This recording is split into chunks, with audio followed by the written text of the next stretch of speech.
20 anggota DPRD Kota Tual resmi diambil sumpah janji periode 2019-2024.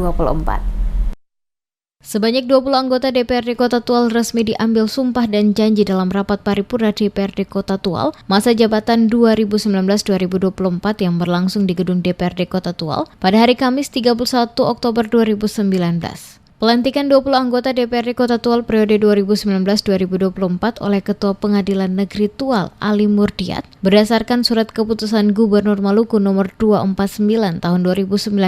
tentang peresmian pemberhentian anggota DPRD Kota Tual periode 2014-2019 tahun 2019 yang kemudian disahkan dengan SK nomor 250 tahun 2019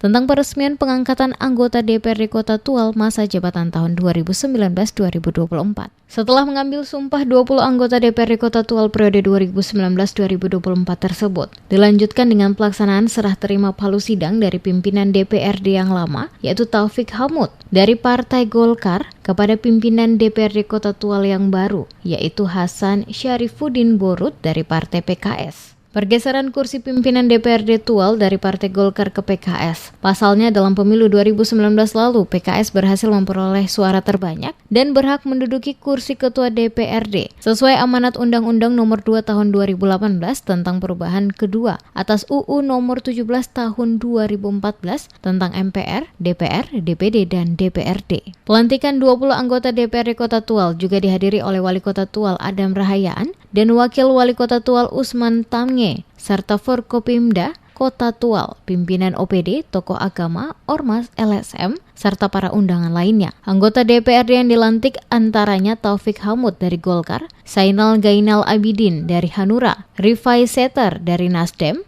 Aisyah Renhoat dari PKS, Bahrawi Raharusun dari Golkar, Ahmad Bakri Z. Matdoan dari PKS, Yakobus Karmomianan dari PKB, Yakob Silubun dari Gerindra, Alexander Betaubun dari PDI Perjuangan, Ali Mardana dari Nasdem, Petrus Batianan dari Partai Berkarya, Hasan Syarifuddin Borut dari PKS, Jafar Tamher dari P3, Hashim Rahayaan dari Demokrat, Akbar Arfah dari PKB, Fitri Rahmi AR Notanubun dari PDI Perjuangan, Rahman Retop dari P3, Ishak Nuhuyanan dari PAN, Sulaiman Letsoin dari Hanura, dan Muhammad Iqbal Matdoan dari Demokrat.